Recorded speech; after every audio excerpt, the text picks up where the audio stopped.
ทั่วแคว้นแดนอีสานไปร่วมงานพื้นบ้านเป็นหมอแคนหนุ่มหมอลำเต้ยงานขอเป็นหมอแคนช่วยเป่าแคนนั้นเจอนวลน้องงามกะไรยิ้มละไมหัวใจหนุ่มหมอลำเจ้าพวงพันนวลนั้นจันยามค่ำเรือนผมงามดอกดำหน้าแลโอ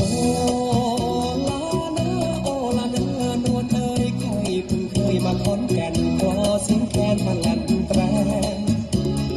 แตรเล่นแตรละละละละเล่นแตรละละละละเล่นแตรละละละละละเล่นแตรตะลึงละโอแม่เนื้อเย็นงามแท้เบิ่ง